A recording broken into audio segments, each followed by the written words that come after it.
Dare to lead. That's the subject for today. I think it's a pretty gutsy pick given the amazing leaders in this room, but leadership is something that I am passionate about. So what I thought I'd do is I thought I'd share life lessons after 35 years in corporate America. 5 lessons in 20 minutes, and then I know I'm going to get gonged, so you'll have to get me off the stage. So lesson 1, dare to dream. Define your aspiration and pursue it with passion. But first, let me set some context. I was born and raised in India to a family of doctors. College for me was a blur of fun, freedom, and being a woman in India, marking time for marriage. I had an aspiration. I would be a kept woman. I would marry somebody rich, and that would enable a lifestyle of leisure. But that aspiration was quickly shattered. You see, marriage brought me to the US, and in a very short time, I knew that if I wanted the basic comforts of life, basic, like shopping, I would have to work. So my aspiration evolved. I now wanted a job, any job. My job search started in Cincinnati. Jacob worked there. And I soon realized to get a good job, you need an American degree, which I didn't have. So that dramatically limited my options. However, after months of rejection, Procter & Gamble hired me. I was ecstatic. Well, until I got home. My husband took one look at that weekly pay offer and asked me why I had accepted a job as a clerk. You know, I was so naive. I didn't understand the difference between being a manager and being a clerk. But in a week, I knew I had made a big mistake. Procter hires from the top business schools across the country. You start as a clerk, you retire a clerk. But with no American degree and no work experience, they were not willing to give me much more. Now, deep down, I thought I deserved more. I used to dream about being a manager. But filled with insecurity and self-doubt, hanging on to that dream was hard. You see, there were so many naysayers who told me nobody moves up the P&G ladder if you start as a clerk. I was so naive, I didn't believe them. And to make a long story short, in 2.5 years, I was ahead of everyone who started in management and finance. By this time, I got an MBA at night, and that gave me that management stamp I so desperately needed.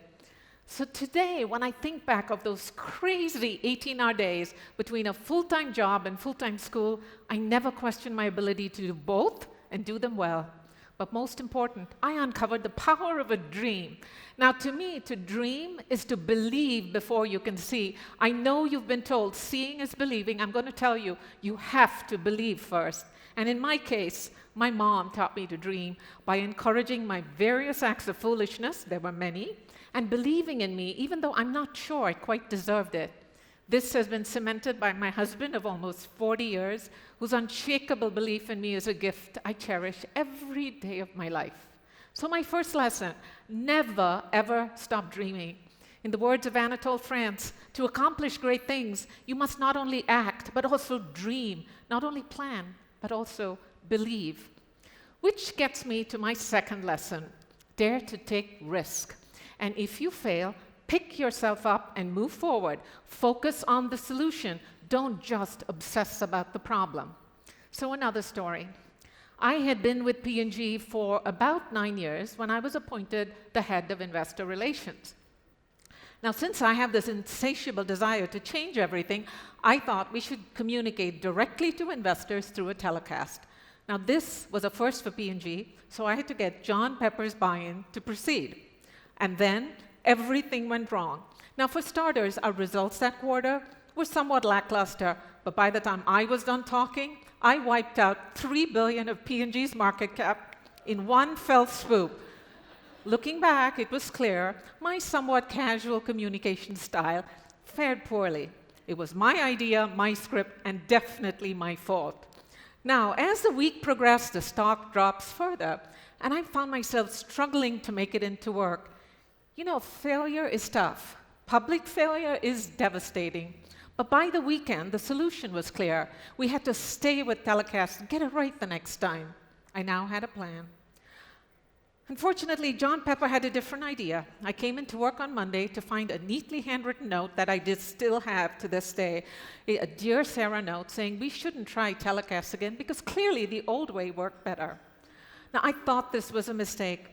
So I went back and I pled my case. Now, looking back, it was clear John did not want to try it again, but after he listened to my impassioned plea, he agreed to give it a second chance. And that second time was magic.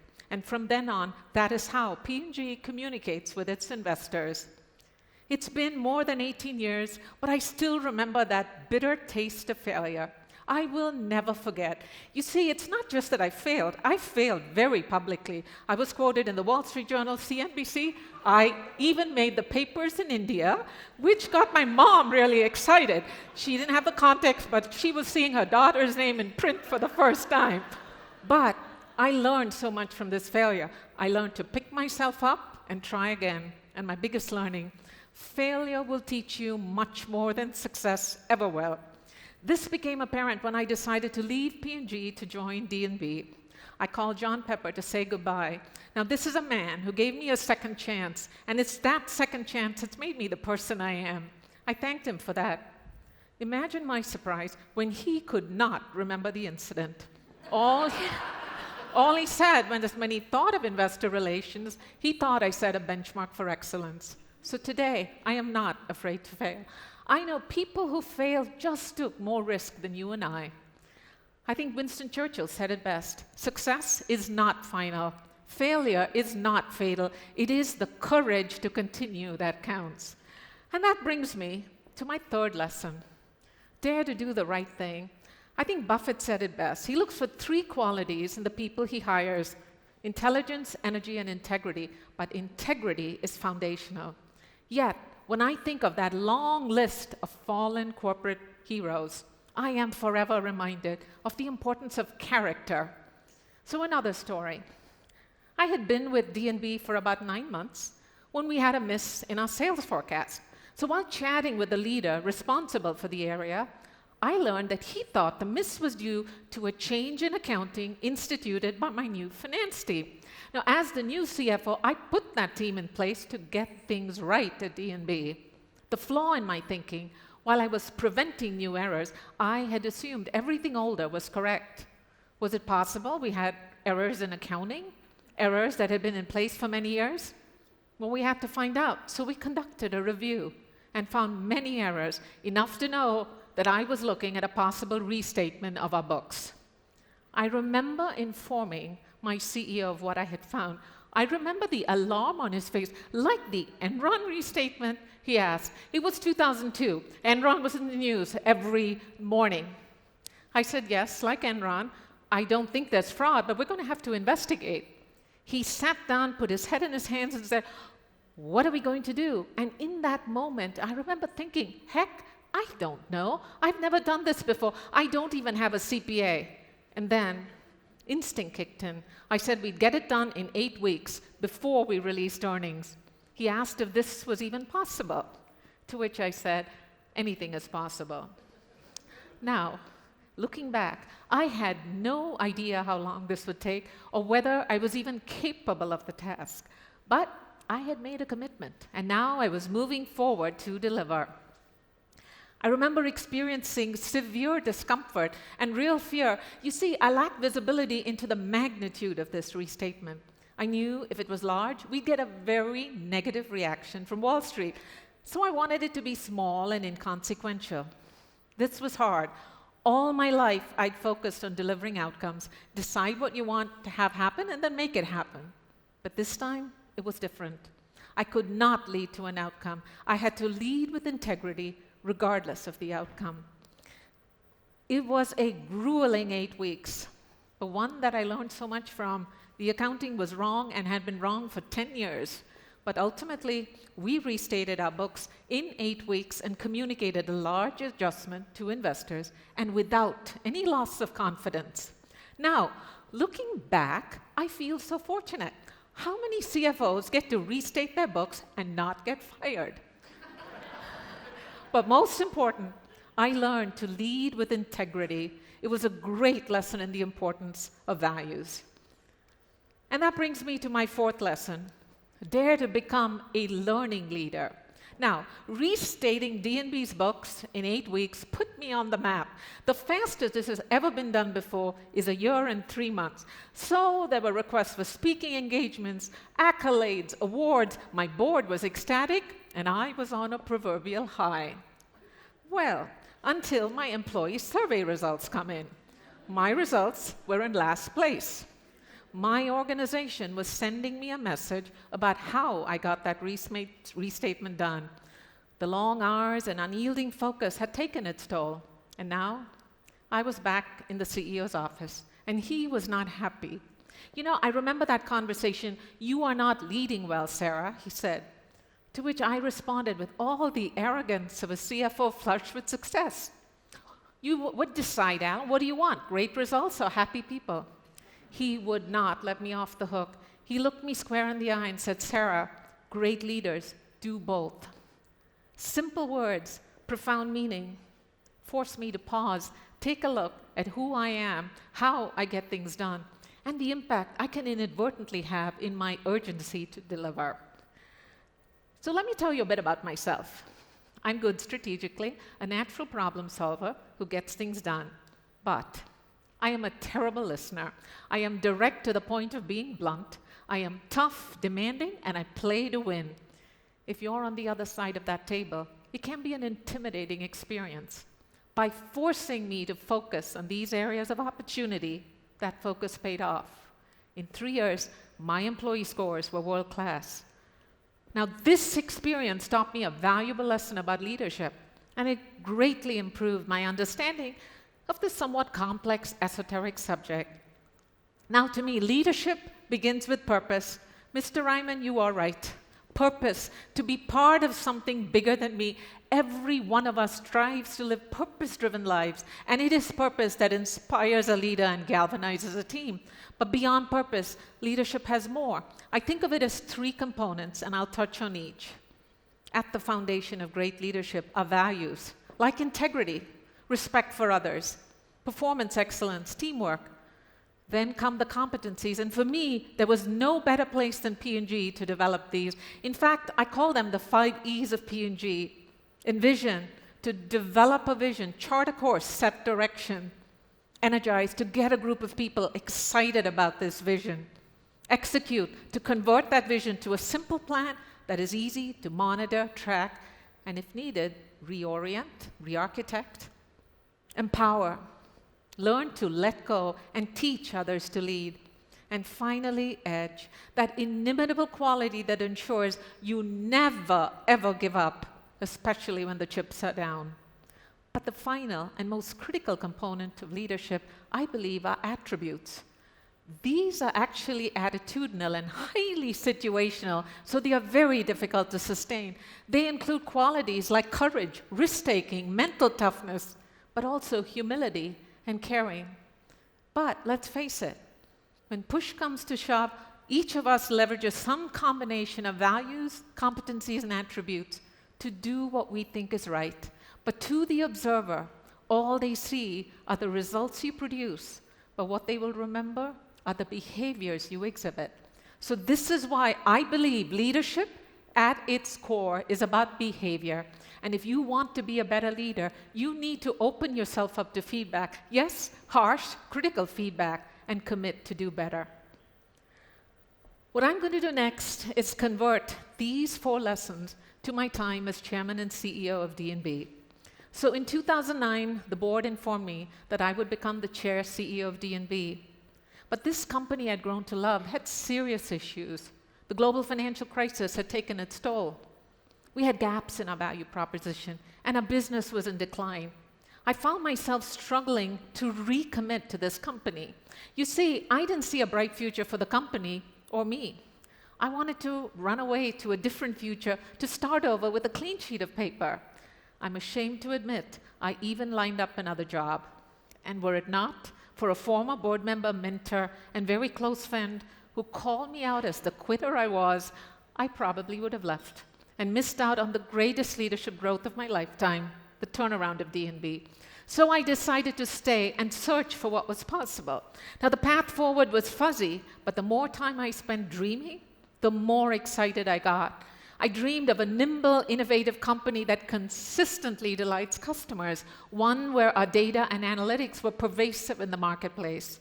My dreams were anchored on an end-to-end transformation of the business, and I dived headfirst to new technologies, nascent technologies, and I started to understand the risks and threats they pose to the business. I soon realized technology was not a conduit to lower cost, but it was a capability that could help us transform. And I started to dig into the history of this great company so I could reconnect with its purpose to enable global commerce.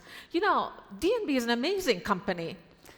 Take a look at these. I would say this was the first ever social network. Those are reports from the 18th century about people from the 18th century. Okay, so they were not digital, but that's a tweet if I ever saw one.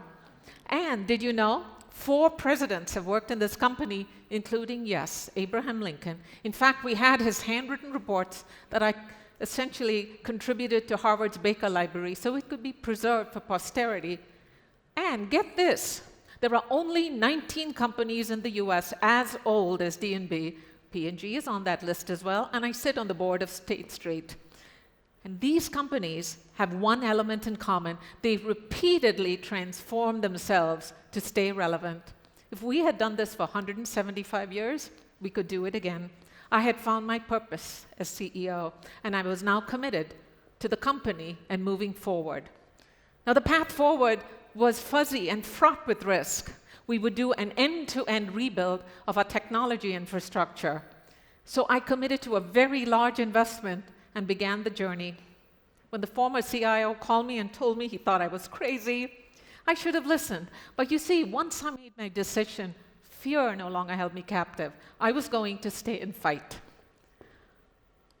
Now, I would be untruthful if I said I didn't have moments of deep, dark despair. Like late in 2011, things were not going well. There were rumblings in the system. And then early in 2012, I learned that despite my best effort, that massive technology project was completely off track and failing miserably. What followed was the toughest year of my career. I had to take accountability for that misstep and do the right thing. I had to acknowledge it internally to my team and externally to investors. And I remember it like it was yesterday. I stood in front of my team of 8,000 people and apologized for letting them down as their CEO, even as I committed to get it back on track. You see, as a leader, when things go wrong, you take accountability, and you freely give credit to others when all is well. Now, the external announcement was a complete disaster. Take a look at that chart. The stock dropped by 15% the day, and by the end of the week, every analyst had a hold on the stock. We soon hit a 52-week low of $56, and, as is the case, when a stock drops by more than 20%, negative sentiment about the company began to build. The shorts started to pile in, and by the end of 2012, D&B was one of the top 10 most shorted stocks in the S&P 500. And as if that wasn't enough, it culminated in an activist investor taking a 7% ownership stake in the company with a long list of demands. Top of the list, that I be stripped of my chair title so I could focus on running the company as the CEO. Well, actually, there's a whole lot more, but in the interest of time, I'll spare you the gory details. But when I think back of that time, I remember the statement, what doesn't kill you makes you stronger. Now, as painful as that was, wrestling with this massive misstep helped me grow tremendously as a leader. Most important, the way my team responded to my apology. I received hundreds of emails with personal commitments of support. It strengthened my resolve and my determination to get things back on track. So, first, I made sweeping changes on our top management team. We needed better talent. 2 strategic bets. Data as a service, which would allow our data to ride in the cloud, unfettered by our legacy infrastructure, and native and cloud-based applications. We inked a 7-year deal with Mark Benioff of Salesforce.com to put D&B inside, and then double the investment in big data, insights, and analytics so we could transform the value proposition for global banks. They were our largest customer segment. And then pull the last available lever, financial leverage. We did a levered recap of the company to buy back 1/3 of the market cap in the open market in the form of a share repurchase.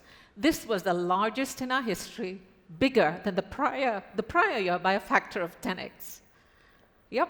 Now, I'm sure you're all wondering, what happened? How did this end?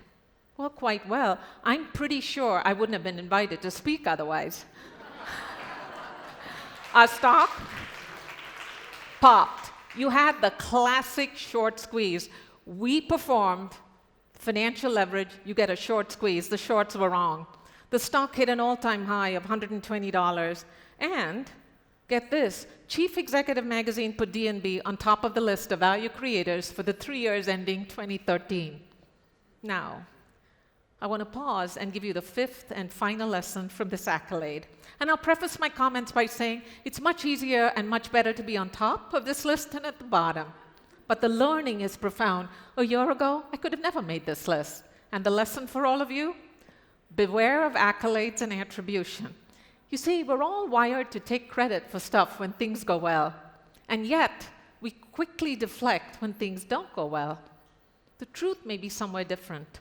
In my case, maybe I got lucky and I had the right base period. Don't let that go to your head. So after 35 years of working in corporate America, I've come full circle, back to my roots, my values, and my beliefs. I characterize my career as having 3 phases. First 5 years of complete naivete, followed by 25 years of blinding ambition. The last 10 years of introspection, learning, and real leadership growth. I realize I'm human and I'm imperfect, yet I'm comfortable the way I am. I realize how little I know and how much I still have to learn. So today, I can say I've graduated from the School of Management only to become a disciple in the College of Leadership. I think leadership is a journey, one that never ends. It's this ongoing commitment to become a better person, to be the change you want to see in the world, not just push change on everyone else. It's also the simple stuff, like saying sorry, thank you, forgiving someone who does you wrong, and never, ever giving up, especially when the going is tough. So I'm going to close with a few final words. They're not terribly original, but they come from the heart. I wish you know what it's like to run with all your heart and then lose horribly. I've done that. I hope you make some stupid mistake and you get caught red-handed and you're big enough to say those magic words, I was wrong. I hope you're able to do some great good for someone else and have no one know but you. There is no greater reward. I wish you're faced with a challenge so big it frightens you, yet you find the inner strength to push beyond the barrier of your perceived limitations. You will grow as a leader. I hope you find something so worthwhile that you deem it worthy of investing your life in. That's when a job becomes a calling. I wish for you a magnificent obsession that will bring purpose and direction in your life. I wish for you that extraordinary experience called leadership, because to lead is to learn, to serve, to subordinate your needs and desires for the needs of others, your customers, your shareholders, your employees, your communities, and your companies. So step up, dare to lead. If I could do this, every one of you can. Thank you. Thank you so much.